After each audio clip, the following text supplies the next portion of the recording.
All right, so we wanted to get into talking about the bottom three characters right now in Street Fighter V. Yeah. And I want to be clear with this that just because we call a character bad, it does not mean that they're not worth playing. Some people are saying right now that Rose is trash tier. I'm still playing her and having a blast. I don't agree with that, but some people think she's that bad, right? And it's just your and I's opinion on who the worst characters are right now. On that note, really quick, there's Yeah. always a reaction like this to characters when they come out. And I mean, there's different scenarios, right? Like sometimes a character's way better than people, realize at first and vice versa and such. But I've seen it so many times, and there's a place for hot takes, absolutely. But to say it with all that much confidence and just conclusive, like, oh, this character is obviously bad. It's like, man, I mean, maybe if you're someone like Luffy, you have that kind of authority that I'm going to start to listen to you. But even then, man, it's like, how would you know this early on? And when you haven't seen the crazy tech that Sako is going to come out with and play people like that. But I am very much of the mind to not be too judgmental and just kind of like, all right, here's the information thus far. It's still an evolving beast, and you couldn't possibly have that much of a conclusion this early on. Yeah, what matters if you're playing this game for yourself is that you're enjoying the character you're playing. Unless you're trying to win tournaments, the bottom three characters that John and I are going to list here, you probably want to avoid them then, but unless that's your goal, and for most people that's not their goal, right? Just go and have fun. And so okay, so there's a few people out there that are winning with some of the characters we're going to name, and so Punk can do it, but that's the player, that's not the character doing the work. Like Punk can win with most of the characters on the cast because he's just that freaking well good. And can he win tournaments where his competition are fellow pros, or can he Probably go and not, yeah. I mean, Wednesday Night Fights that's not nothing for sure. I'm not exactly sure what the caliber of competition is like currently versus what it was like for me, because I haven't been participating in the online Wednesday Night Fights and what it is now. But I could still pretty confidently say that the top 8 of a CPT event is going to be different than a Wednesday Night Fights tournament or something like that, or NLBC. So Yeah. So all right, so let's get into it. My number one character that I had is Nash. Nash was bad in prior years, and it feels like Capcom did extremely little for him overall this time around. He got a 3-frame normal, that's great, but from there he got a mixed bag of improvements, mostly buffs, but a few nerfs actually surprisingly thrown in. And when you have a character who's bottom tier, you pretty much have to do what they did to Ryu to make them relevant again. And that did not happen with Nash. He's bad. Like, he was bad in prior years. And I'm not sure if he's the worst character in the game, but he's probably bottom 2 if you ask me. I think he's really close to it. So a couple things is that Nash already had an invincible teleport. Or actually, before I get into that, John, do you have Nash on your list, and what do you think? I do have Nash on my list. Now, I'm coming from a place where I tend to have a little bit of a problem fighting Nash. Like, he'll be one that breaks my win streaks when I get 10, 15 games, and the Nash player pops up. And that sometimes is my kryptonite. That said, though, I can see the evolution of the character and the way he's been played, the way the community has handled him and reacted to him. And he was, at one point, maybe the best character in the game. He won EVO, he won 16 different Capcom Pro Tour events in a row, and Infiltration, and a handful of others were using him. L.I. Joe took Nash into the top 8 of EVO and back in 2016. And I got to go, okay, so what's the difference between what Nash had then and why isn't he anything like that character now? And I don't know if we want to dig in that far this early on, but go for it. Well, hit it, man. So a huge part of it was that that was when there was 8 frames or nearly 8 frames of input lag, and the game was in a very, very different place. And Nash could have this, his movements were very hidden. His forward dash was incredibly fast, and it looked like the animation of it was very similar to just him doing a regular duck. So there was almost no way of prediction.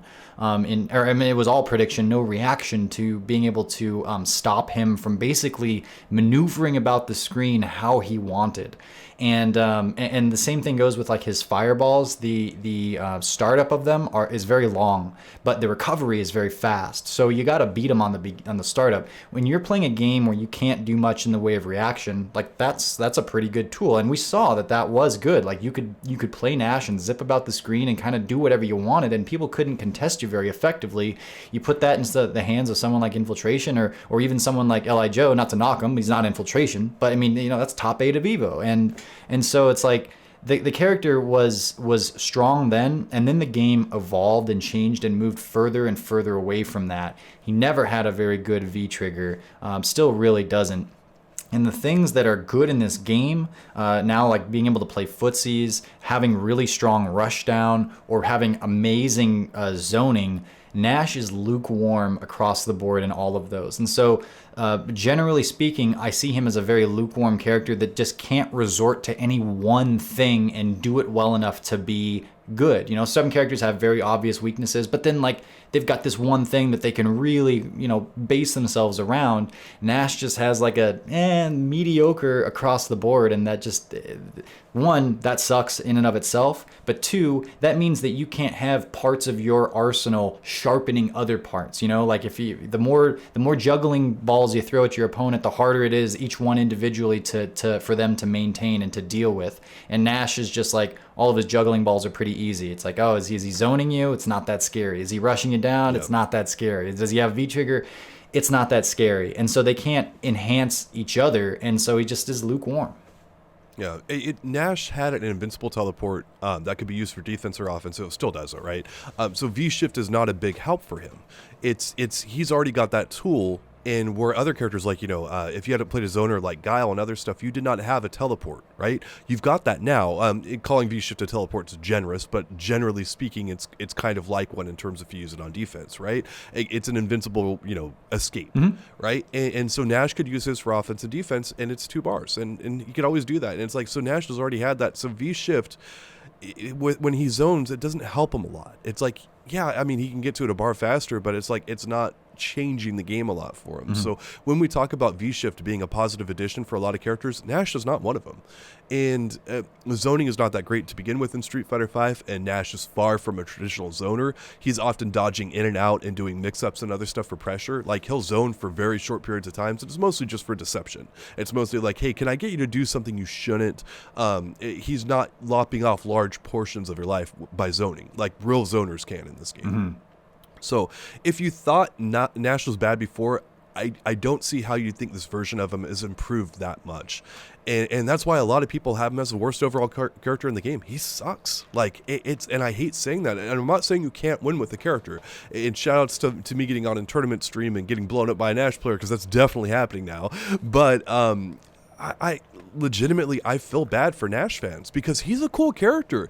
It's been a really long time since we last saw him in a Street Fighter game, and he was a launch character with Street Fighter V, and he had one terrific year, and well, now he's garbage, and it's like, we hadn't seen this guy in the longest of times. It's like, damn, it's like he came up and now he's gone. And I mean, I don't have a lot more to add to him. It's just, it kind of sucks. It's that it's pretty easy to predict Nash. And even when you don't, it's like, well, how hard is he hitting you? I kind of compare him to Bison because they both have really poor mobility with their walk speed. So they kind of rely on other things, like Bison has his horizontal moving scissor kicks, where he can do EX Stomp, which is like one of the best moves in the game, and then his dash is actually invincible for periods of time.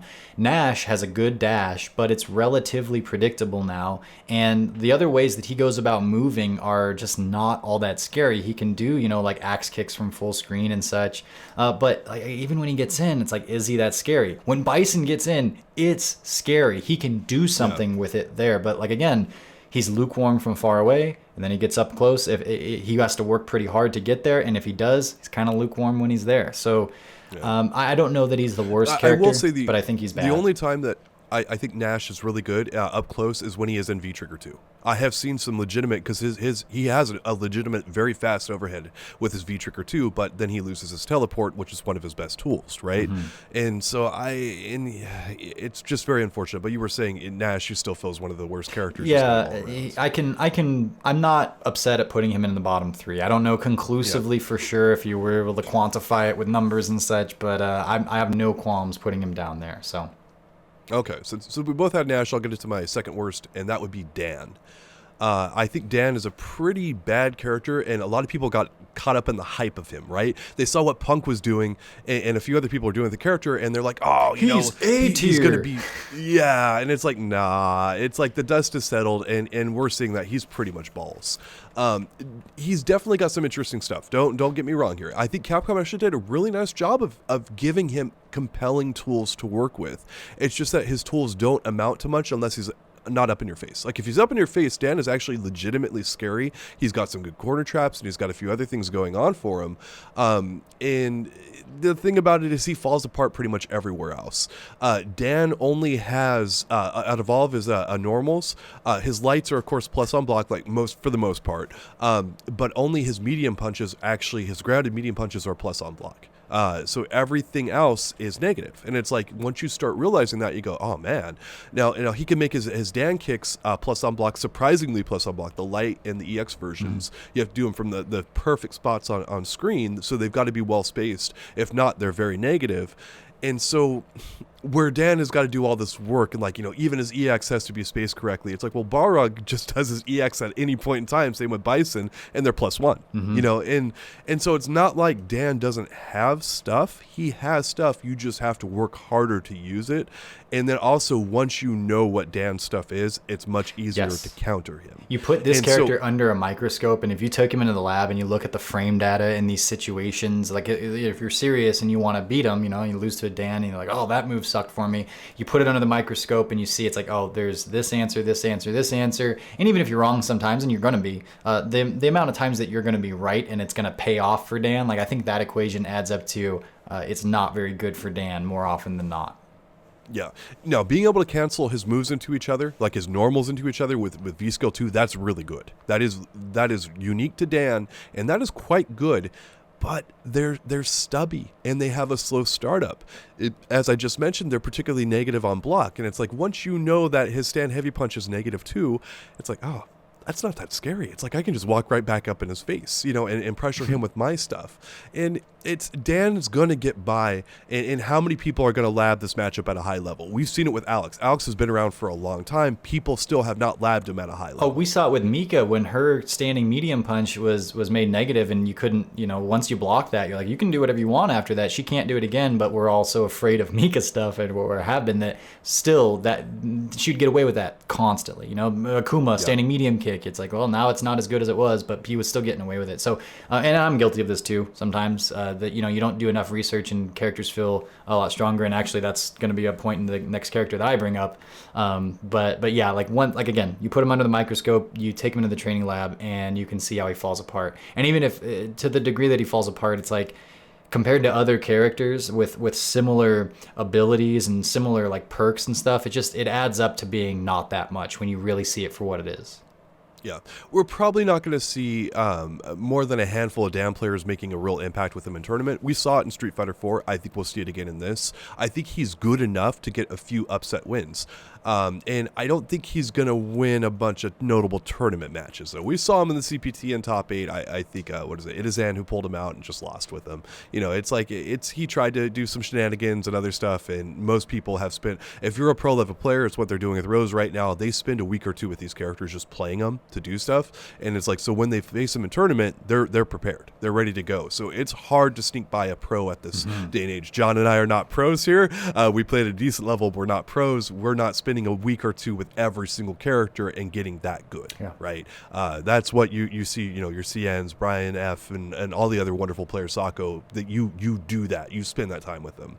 So anyway, Yeah, I'm very happy with where Dan is at. He's supposed to be one of the worst characters in the game. He could steamroll you. You know, that's a Street Fighter V special, right? Where if you get offensive momentum, you get someone in the corner, you can wipe someone out. That makes people think that characters are better than they are. They just don't realize that a really strong player is not going to give you too many opportunities to get that steamroll on, right? They're going to just really wall you off. They're going to play defense. They're not going to let you do your, plus down kakus from the right ranges, right? They're going to stop all that kind of stuff. So anyway, I feel Dan ended up in a pretty good spot. I didn't ask you, John, do you have him on your list? I do have him on my list. And one of the other ways of thinking about Dan would be that, if you think about the way Capcom balances certain characters and like what Vega was at for so long, he's like low tier and they're like, we got to bring him up, but we don't, they're trying to, I think it's pretty obvious, they're trying to make the character a little bit better and such. They designed Dan with a kind of a different perspective in mind, right? As a joke character, they want to make him fun, interesting, but also jokingly not that good. And so they design his moves, and I don't know exactly how they would approach doing it, but I imagine like they'll design a character and they'll have, he'll be XYZ so good, probably not that great to begin with, right? But where they have a hard time making bad characters viable, they're actually going the other direction. Then they're like, okay, so then how do we go about making Dan's moves, a handful of them, obviously not as good as similar ones, right? Like we'll make his V-trigger one bar, but we'll make like, the cancels or the frame data on things obviously bad. And if Capcom is like, has a hard time making characters better, what are the chances for a character that they're intentionally taking things away from after they give them this base toolkit? So it's like that right there is already enough of an argument for me to say it's probably one of the worst, if not the worst, characters in the game. Makes sense. All right, you got anything more on Dan before we move on? Because I mean, it's just obvious pick is obvious at a certain point, but we do have to talk about Dan because he's brand new, right? So all right, so who do you got as your third and final character? I have a third and final character, but I also have a character that I want to discuss as just like she's interesting, and maybe I change my mind, but at the very least she'd be interesting to talk about. But my final character was Fong. Was it yours? Fong? Yeah. Is your final character? Yeah, that was not mine. Oh, okay. Well, okay, so I'll say Fong. Fong is one of those characters that, again, for those of us that have not labbed him, he is terrifying to run into, right? It's like, I don't know how to fight him, and I just feel like he's always plus, and you can very easily get stuck playing Fong's game of like trying to get in from that medium range, or like allowing him to set up his traps, or not knowing when in his strings to push something. But all that said, one, Shen, a player that made Gen, like that revealed to the community what Gen was back in Street Fighter 4, essentially tried to do that with Fong and was unsuccessful for years. That's a big tell for me to begin with, and nobody else has really made him work that well. You're going to have character specialists that are really good with anybody, and especially when others do not have much experience, you're going to get higher win rates, and that makes total sense. But you don't see Fong at high levels. And then his weaknesses as a character who has something special, the damage over time poison that Capcom's afraid of, and they've been afraid of since day one, because that's so different than everything else.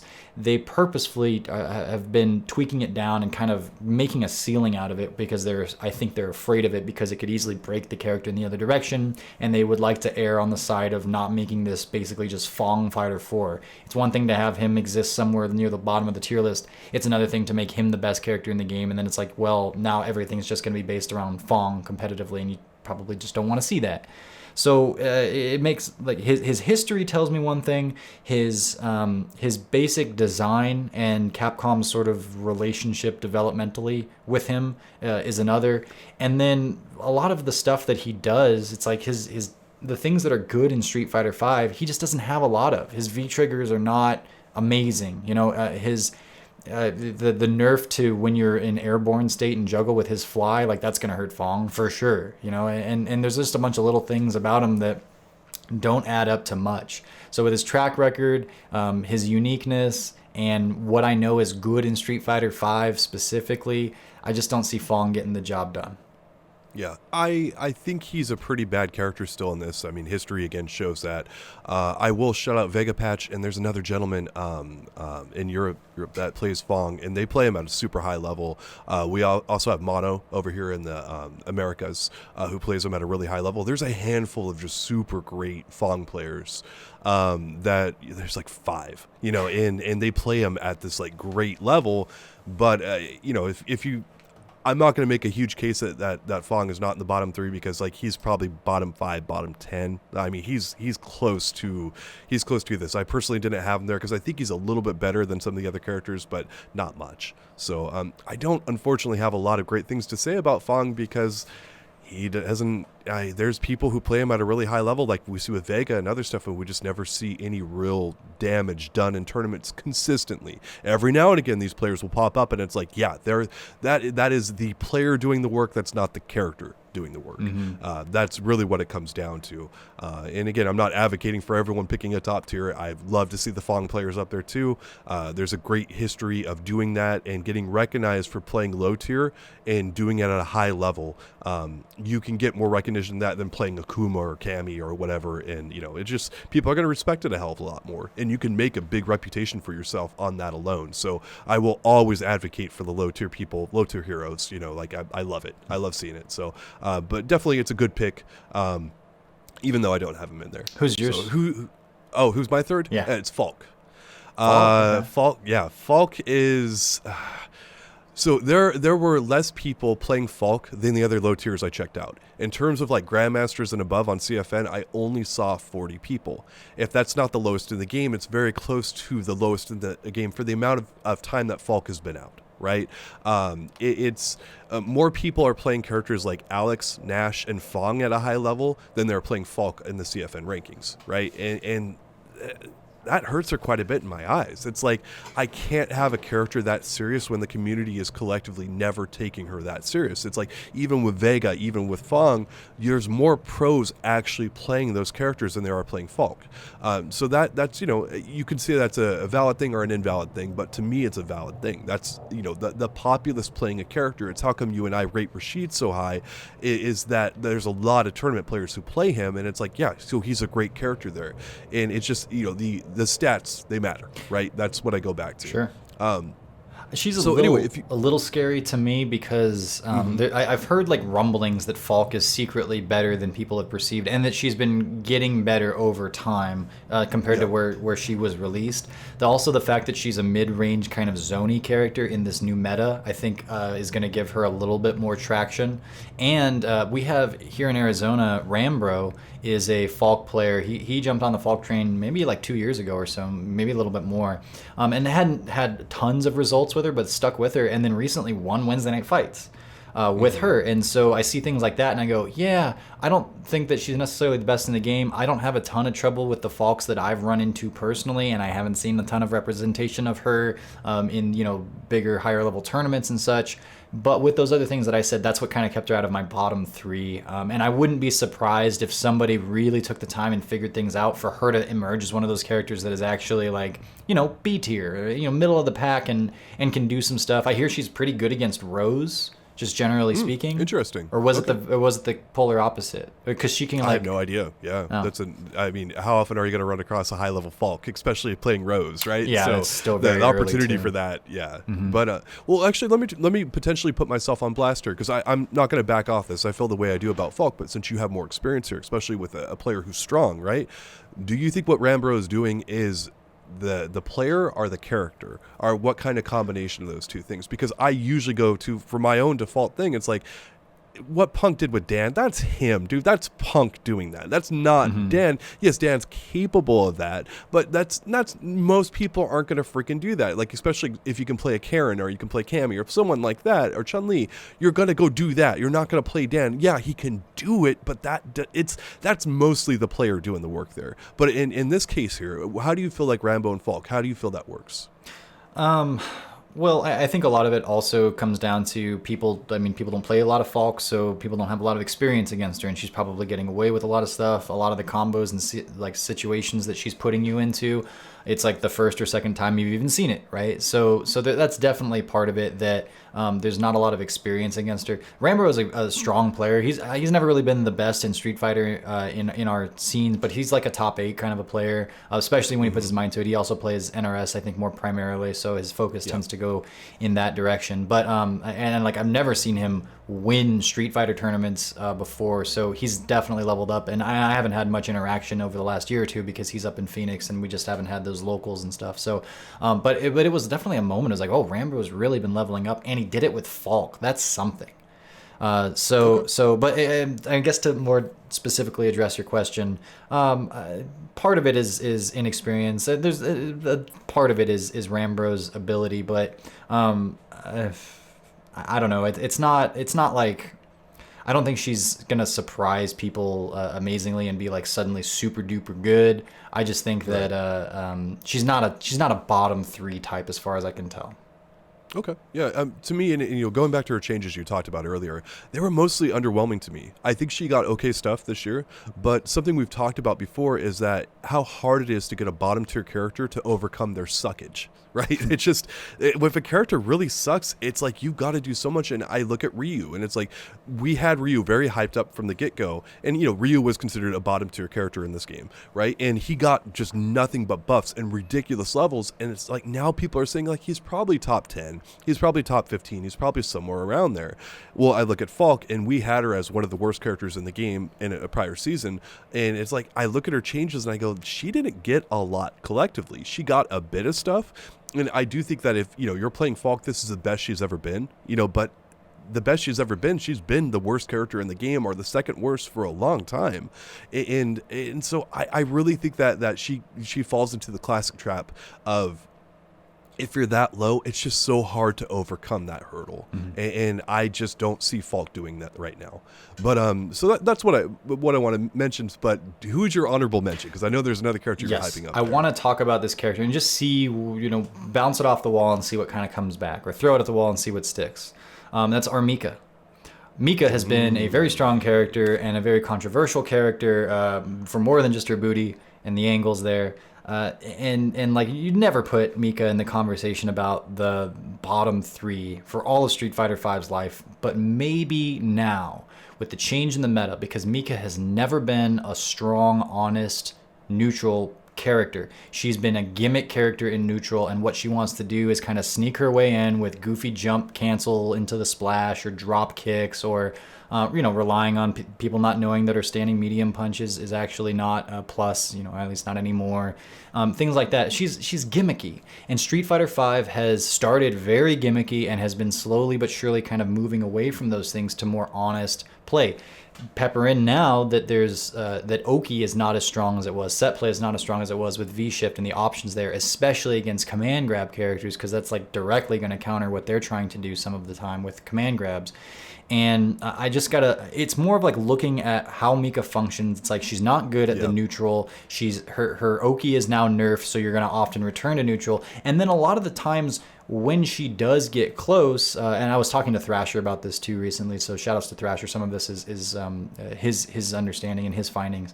But like she'll work to earn a 50-50. Where other characters are working to earn actual damage. And now with V-Shift in there, working to earn a 50-50 is significantly worse than it used to be. So all of those things add up to like Mika's a worse character, not the worst character necessarily, but a worse character. And I wonder just how far down the tier list she's fallen, and if it's feasible to entertain the idea that maybe it's a bottom 3 kind of a fall. But what do you think? Definitely not bottom 3, but I agree. Let me back up and say those things you said are all valid and legitimate, and that's the case why we've made that Mika finally fell from grace, because she's been maybe the winningest character in all of Street Fighter V history. I don't know if it's like her, Cammy. It's probably one of those 2 characters. I'm not quite sure which one. But I mean, Mika's been insane. But with this last CPT, the only person who played Mika was Fudo. Now, and that was, his third string character at this point. But Luffy has been going on and on about how bad Rose sucks, and he's like, you know what? You know who I'm going to play instead? Mika. And it's like, okay, so Mika's clearly not that bad. I mean, Fudo's still using her. Luffy apparently still plans on using her, even with all the other options and other stuff out there. Like, when you have a character that has been that dominant, it is really hard to knock them down. Now, Mika gets hit particularly hard by V-Shift and a few other things, and if you told me that Luffy goes and drops, Mika in another month after, the first European CPT, whatever that is, I should say, I say, okay, yeah, sure. It's hard for me to buy bottom 3 because when you've won that much, it's like the Birdie thing. And shout outs to Fudo again because he was still playing Birdie, right? I do think Birdie's worse as well. Birdie got very minor nerfs, but again, the meta of the game has shifted. And so I think that what you're seeing with Birdie and with Mika is that a lot of the people who were not all in on the character are basically dropping them. Now, the few people that were all in on Mika, I think, are still somewhat playing her. That's what I'm seeing right now. I don't know how well that's going to hold up, but it's so hard to knock down a character, and for proof of that, look at Akuma, look at Rashid. We see notable nerfs to those characters every year, and pretty much the response is not enough, and the responses pretty much come from you and I about not enough, and then Majin Tenshinhan, of course, he would love to see Rashid reduced to nothing. If Rashid did 1 damage on every single attack, he'd be like, that's fair. That's about right. So but anyway, so I going back to Mika, I think she is decidedly worse. I think you've got a good read. I'm personally not prepared to say bottom 3. That's fair. Yeah, if you told me bottom 10, maybe, kind of thing. I'd have to look, we'll do a tier list here in the near future, I'm sure, and get a read on that, but there it is. Sounds good. Yeah, and I'm pretty happy with that too. It's like she's worse. She's worth bringing up in this kind of context just to see where she sort of lands, but maybe not bottom 3. But I thought it was interesting.